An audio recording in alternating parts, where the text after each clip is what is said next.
कल्पना कीजिए कि एक चोर अगर चोरी कर रहा हो और हमारे भैया जो बड़ी लाइट लगाकर यहां बैठे हुए हैं बिल्कुल मेरे ऊपर, चोर चोरी कर रहा हो और आप उसके ऊपर एक बड़ी सी लाइट दिखा दें, तो क्या होगा? वो आपका मित्र बन जाएगा। एसपी साहब भी यहां बैठे हुए हैं। चोर चोरी कर रहा हो और बड़ी सी लाइट आप उसके ऊपर डाल दे, प्रकाश डाल दे, तो वो आपका मित्र हो जाएगा या शत्रु हो जाएगा? बोलिए। शत्रु हो जाएगा। क्यों? क्योंकि उसके काम अंधकार के हैं और आपने उसके ऊपर ज्योति चमका दी।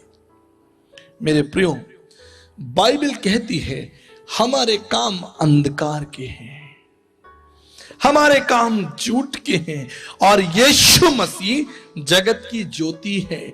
जैसे ही यीशु मसीह हमारे पापों के ऊपर प्रकट होता है, हमारे पास दो विकल्प हैं। या तो हम अपने आप को उस प्रभु के हाथों में सौंप दें, क्षमा मांग लें, या फिर हम चिल्लाने लगे, देखो ये रोशनी हमारे विरोध में है, ये हमारा धर्म परिवर्तन कर रही है, ये हमें गलत कर रही है।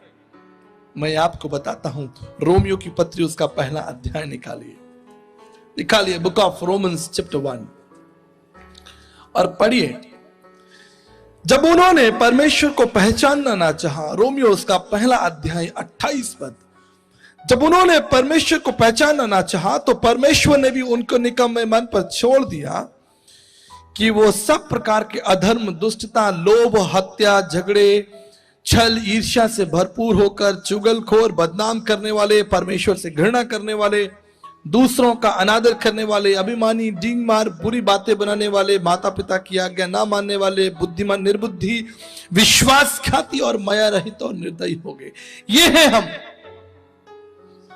हम कई बार बड़े अच्छे कपड़े पहन के, tip top, fair and lovely लगा के और अच्छा सूट बूट पहन के खड़े हो जाते हैं, लेकिन परमेश्वर जानता है हम अंदर से कैसे हैं। बाजार में वो क्रीम आती है काले को गोरा करने के लिए कि बस 30 दिन आपको ये क्रीम लगानी है, फिर आप गोरे हो जाएंगे। मैं 6 महीने लगाता रहा, कुछ नहीं हुआ। लेकिन मैं आपको बताता हूं, वो चेहरा गोरा हो या ना हो, लेकिन ये बाइबल आपके जीवन को जरूर गोरा कर देगी। एक साहब हमारे ऑफिस में आए, बोले भैया मैं यीशु मसीह से सहमत नहीं हूं। अरे भाई क्या हो गया? करा यीशु मसीह कहते हैं अपने शत्रुओं को क्षमा कर दो। मैं अपने शत्रुओं को क्षमा नहीं कर सकता। मैं यीशु मसीह से बिल्कुल सहमत ही नहीं हूं। मुझे तो यह सिखाया गया है, दांत के बदले दांत और आंख के बदले आंख। मेरा शास्त्र तो यह कहता है कि जो बुरा करे उसको मारो। मैं बड़ा परेशान हो गया, प्रभु से पूछा, प्रभु क्या बोलूं? वो साहब बोले, आचार्य जी आपको पता नहीं है मेरा पड़ोसी कैसा है, मेरे रिश्तेदार कैसे हैं, मेरा बॉस जहां मैं काम करता हूं वो कैसा है। अरे मेरे पास तो एक लिस्ट बनी है, किसने मेरे संग कौन सी तारीख को क्या किया, और आपका यीशु मसीह कहता है मैं उन्हें माफ कर दूं। कैसे संभव है? मैंने सोचा प्रभु इसको कौन सी बाइबल की वर्स दूं। प्रभु बोले इसको बोल ऐसी एक लिस्ट इसके पड़ोसी के पास में और उसमें इसका नाम लिखा हुआ है। मेरे प्रिय भाइयों, अगर हम लिस्ट बनाते रहे और दांत के बदले दांत और आंख के बदले आंख, तो सवेरे पता चला गुप्ता जी दूध लेने जा रहे हैं तो एक आंख फूटी है। क्या हुआ? अरे साहब वो शर्मा जी मिल गए थे उन्होंने। शर्मा जी आपको क्या हुआ? अरे साहब आपको पता नहीं, वो वर्मा जी मिल गए थे उन्होंने।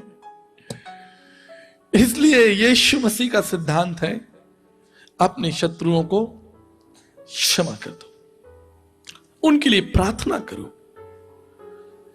और आपको पता है मैं यीशु मसीह का प्रचार क्यों करता हूं?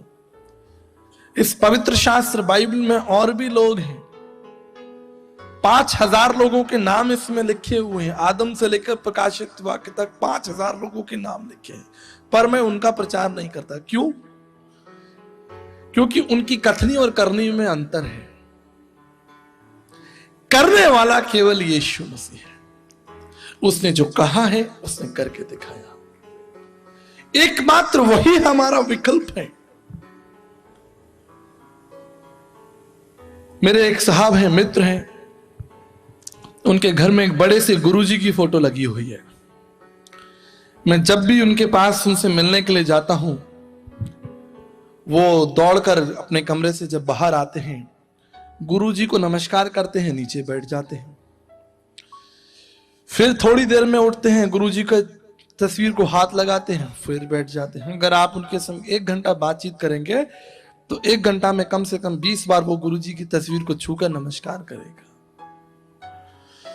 तो मैंने अपने मित्र से पूछा, भाई आपके जो ये गुरुजी हैं ये जीवित हैं? बोले नहीं, ये तो इन्होंने तो समाधि ले ली। अच्छा। मैंने कहा परंतु मेरे गुरुजी तो जीवित हैं। कहते हैं हाँ हम जानते हैं, आपके गुरुजी को वो लोगों ने क्रूस पर लटका दिया था, बड़े अच्छे संत थे, वो भी बहुत अच्छे गुरु थे। मैंने कहा सुनो भैया, वो यीशु मसीह जो क्रूस पर लटका था वो सिर्फ आधे घंटे की 1.5 घंटे की घटना है। उसके बाद आपको मालूम है कि यीशु मसीह मरकर जीवित हो गया। अरे साहब क्या बात कर रहे हो, ये तो हमने पढ़ा ही नहीं है। हम तो सेंट कॉन्वेंट स्कूल में पढ़े हैं, मदर टेरेसा स्कूल में पढ़े हैं, वहां तो यीशु मसीह आज भी लटके हैं।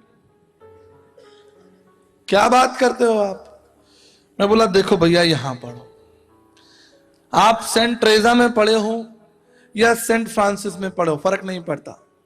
वो यीशु मसीह जो क्रूस पर चढ़ाया गया था वो तीसरे दिन मुर्दों में से जी उठा। हालेलुया। इसलिए हम प्रभु यीशु मसीह का विश्वास करते हैं। टीवी में हमारे गुरुजी आते हैं, मुझे भी उनका कार्यक्रम बड़ा पसंद है। वो अपने भक्तों से कहते हैं कृपा आ रही है, तो मैं इधर उधर देखता हूं कहां से आ रही है। मैं अपनी पत्नी से कई बार कहता हूं दरवाजा खोल दो, कृपा रुक नहीं जाए। वो कहते हैं कि साहब महाराज बड़ा दुखी हूं गुरुजी, बड़ा परेशान हूं। कहते हैं अच्छा ठंडी खीर खाई है? ठंडी खीर नहीं खाई है, तुम ठंडी खीर खाओ, तुम्हारे ऊपर कृपा बरसेगी। ठीक है साहब। एक सज्जन आए, बोले अच्छा साहब पत्नी से लड़ाई रहती है, घर में अशांति रहती है, अमंगल है घर में, क्लेश है घर में। बोले कभी पत्नी को ब्रेड पकोड़े खिलाए तुमने? ब्रेड पकोड़े हरी चटनी से खिलाओ, तुम्हारे घर में शांति आएगी। तो मैं गया तुरंत अपनी पत्नी के लिए भी 2 ले आया। चलो भैया हमारे घर में भी शांति हो जाए थोड़ी। भारतीय दर्शन शास्त्र में लिखा है लोभी गुरु और लालची चेला। सब लोग बोलो, लोभी गुरु और लालची चेला दोनों नरक में ठेलम ठेला। परमेश्वर के सामने वो लोभी गुरु और लालची चेला दोनों ठेला चलाएंगे। आप समझ रहे हैं? पवित्र शास्त्र बाइबल कहती है जीवित परमेश्वर के हाथों में पड़ना भयानक है। परमेश्वर की व्यवस्था और सिद्धांतों से खेलना मनुष्य के लिए बहुत खतरनाक है। मनुष्य परमेश्वर के सामने एक धूल है और आज वो मनुष्य स्वयं गुरु बन बैठा है।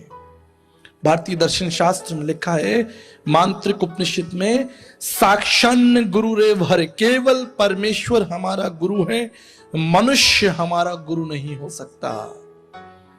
गुरु का मतलब है अंधकार को दूर करने वाला। गु माने अंधकार और रू माने दूर करने वाला। जो अंधकार को दूर कर दे वही आपका गुरु है और ये मनुष्यों से नहीं हो सकता। क्या एक अंधा दूसरे अंधे को मार्ग दिखा सकता है? क्या दोनों गड्ढे में नहीं गिरेंगे? गुरु कौन है? मैं आपको बताता हूं।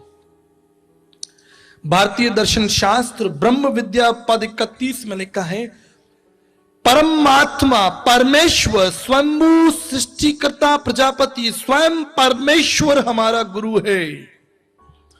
कोई मनुष्य हमारा गुरु नहीं हो सकता।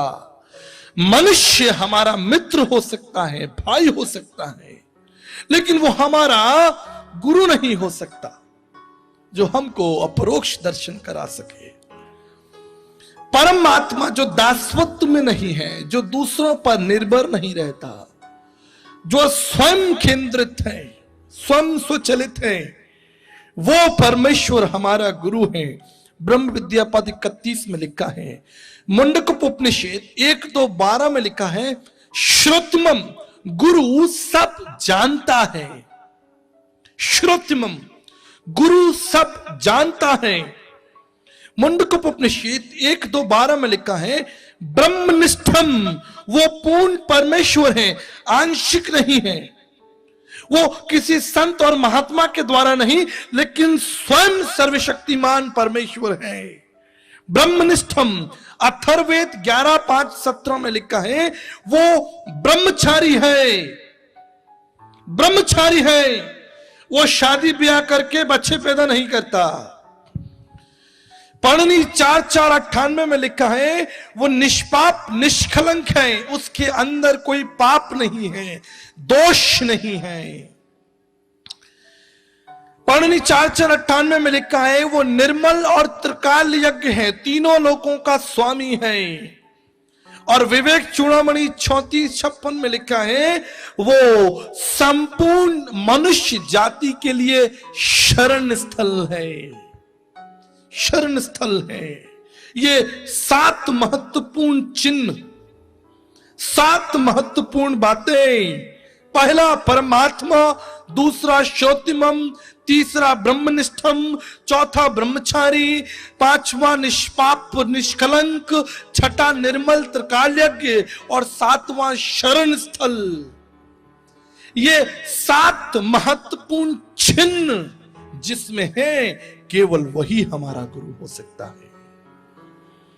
और इसलिए दर्शन शास्त्र में लिखा है, परमात्मा द मोस्ट हाई, बाइबल में लिखा है, यीशु मसीह पहला और अंतिम है, आदि और अल्फा है। कुलिसियों की पत्री में लिखा है, सब वस्तुएं उसके द्वारा ही रची गई हैं। वो प्रथम है, प्रथमजा, वो प्रारंभ है। श्रोत्रमम सब बातों का जानने वाला है। यीशु मसीह को पता था कि किस मछली के मुंह में सिक्का मिलेगा। यीशु मसीह को पता था कि कौन सा शिष्य उनको पकड़वाएगा। यीशु मसीह को पता था कि मुझे वो दर्दनाक मृत्यु को सहना है, वो भयानक क्रूसीय बलिदान को सहना है। यीशु मसीह को पता था कि मैं तीसरे दिन जीवित हो जाऊंगा। इसलिए उसने अपने शिष्यों से कहा, तुम डरना नहीं, देखो मैंने मृत्यु को जीत लिया है, मैं मृत्यु पर जयवंत हूं। उसको पता था। अथर्ववेद 11-5-17 में लिखा है, ब्रह्मचारी, यह भविष्यवाणी है। जब परमेश्वर अपने आप को संसार में प्रकट करेगा, उसका जीवन कैसा होगा? वो परम सन्यासी, परम वैराग्य ब्रह्मचारी होगा। इसलिए मत्ती 5:17 में लिखा है कि मैं उन भविष्यवाणियों को पूरा करने आया हूं। उन भविष्यवाणियों को पूरा करने। निष्पाप निष्कलन। राजा की पत्नी कहती है, इसके विषय में हाथ मत डालना, ये एक धर्मी पुरुष है। जब यीशु मसीह क्रूस पर लटका था, तब डाकू ने कहा, हमने तो पाप किया है, लेकिन इसने कोई पाप नहीं किया। क्या पाप था यीशु मसीह का? निष्पाप निष्कलंक निर्मल त्रिकालयज्ञ तीनों लोकों का स्वामी, उसका सिंहासन आसमान में है और पृथ्वी उसके पांव की चौकी है। और याद रखिए, जब प्रभु यीशु मसीह का आत्मा उसकी शरीर से निकल गया, 3 दिन उसका आत्मा पाताल लोक में था, कैदी आत्माओं को सुसमाचार सुनाने के लिए। वो तीनों लोकों का स्वामी है, वो स्वर्ग, पृथ्वी और पाताल का परमेश्वर है। लिखा है शरण स्थल, उसमें लोग शरण पाएंगे। जब उस स्त्री के ऊपर पत्थर वहा किया जा रहा था, एक भी व्यक्ति उसको बचाने के लिए तैयार नहीं था, सब उसके विरोध में खड़े थे। लेकिन मैं धन्यवाद करता हूं और धन्यवाद करता हूं कि अगर उस स्थान पर यीशु मसीह नहीं होता तो उस स्त्री का आज क्या होता। उस स्त्री ने यीशु मसीह में शरण पाई, इस अंधे ने यीशु मसीह में शरण पाई। कोई उससे प्यार नहीं करता, कोई उस स्त्री से प्रेम नहीं करता, कोई इस अंधे की चिंता नहीं करता, कोई उस सामरी स्त्री की चिंता नहीं करता जिसका वर्णन यूहन्ना 4 में है। लोग उसको तिरस्कार करते हैं, लोग उसका अपमान करते हैं, लेकिन आपको पता है 3.5 घंटे प्रभु यीशु मसीह ने उससे बातें की, जिससे कोई बात नहीं करना चाहता, जिससे कोई मिलना नहीं चाहता। आज उससे मिलने के लिए स्वर्ग और पृथ्वी का परमेश्वर उसके सामने बैठा है, वो उससे बातें कर रहा है। 3.5 घंटे प्रभु यीशु मसीह ने सामरी स्त्री से बातें की।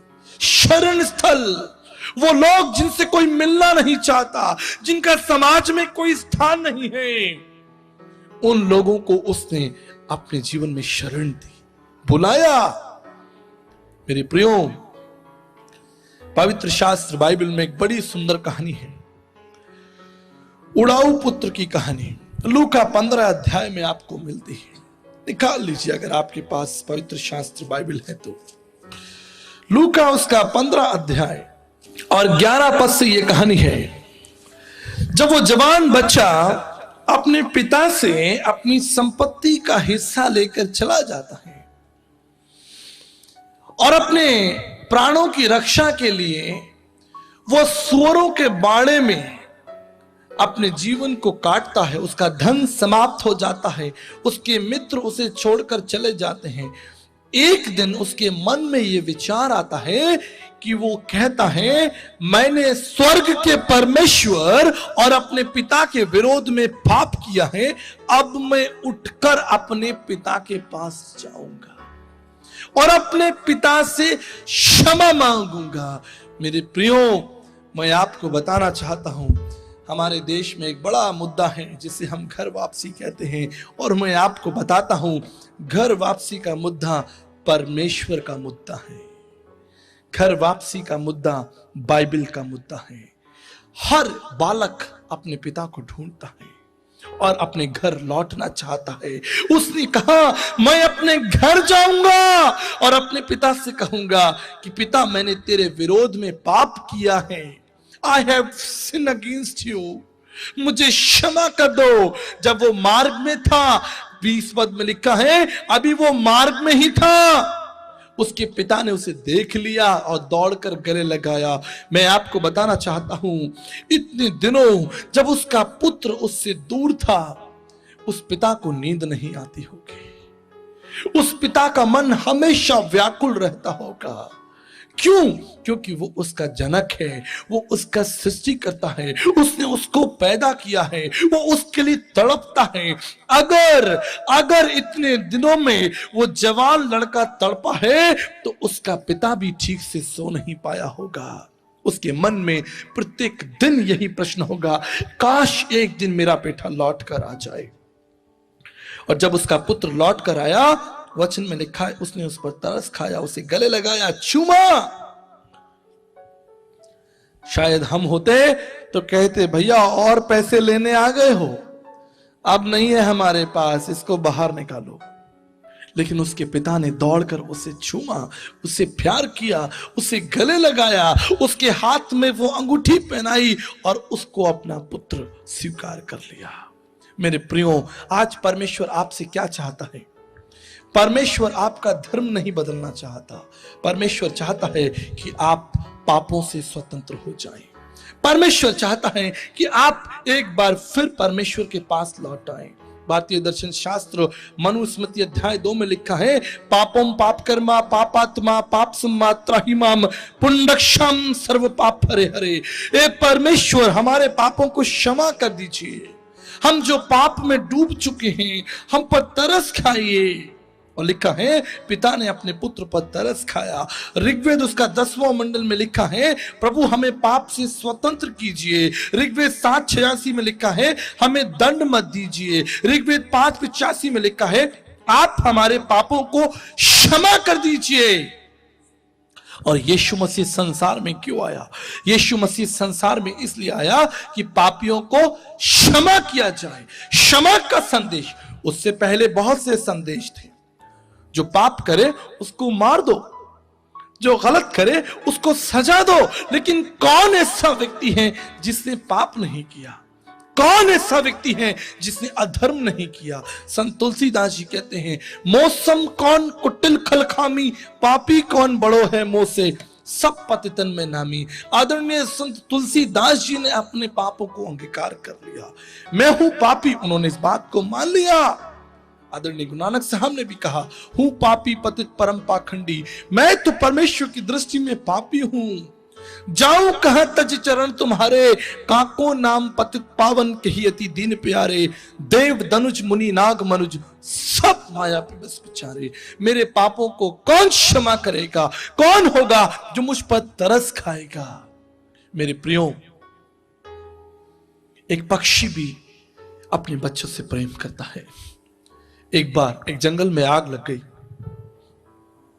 और दूसरे जीव जंतु वहां से भाग रहे थे, लेकिन एक पेड़ था जिसके ऊपर एक पक्षी मंडरा रहा था। लोग ये देखकर आश्चर्यचकित थे, ये पक्षी इस पेड़ के ऊपर क्यों मंडरा रहा है? ये भाग क्यों नहीं चाहता? ये उड़ क्यों नहीं चाहता? लेकिन जब उस पेड़ ने पूरी तरह से आग को पकड़ लिया, वो पक्षी उस आग में प्रवेश कर गया। लोग हैरान थे। जब आग शांत हुई, लोग उस पेड़ के निकट आए।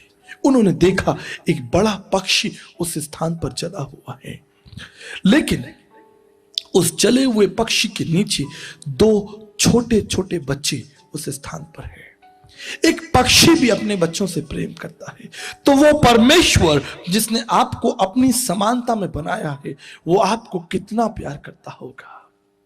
वो आपके बिना नहीं रह सकता, वो आपकी चिंता करता है, वो आपके साथ साथ। प्रिय दर्शकों, हम अपना सत्संग समाप्त नहीं करना चाहते आपको बिना ये अवसर दिए यीशु मसीह को अपने जीवन और अपने परिवार का उद्धारकर्ता प्रभु ग्रहण करें। मेरे साथ इस छोटी सी प्रार्थना को दोहराएं। प्रभु यीशु, मैं आपके महान प्रेम और बलिदान के लिए आपका धन्यवाद करता हूं। अपनी प्रतिज्ञा के अनुसार मेरे जीवन में आए, मेरी सहायता करें। इस प्रार्थना को मैं प्रभु यीशु के नाम से मांगता हूं, आमीन। प्रिय दर्शकों, हम धन्यवाद देना चाहते हैं इस समय जब आप यीशु सत्संग कार्यक्रम को टीवी पर देख रहे हैं। मुंबई से एक वेल विशर ने इस कार्यक्रम को आप तक पहुंचने में हमारी आर्थिक सहायता की है। हम इस परिवार को प्रभु यीशु मसीह के चरणों में लेकर आते हैं, प्रार्थना करते हैं। विशेष रूप से हम प्रार्थना करना चाहते हैं इनके स्वास्थ्य के लिए।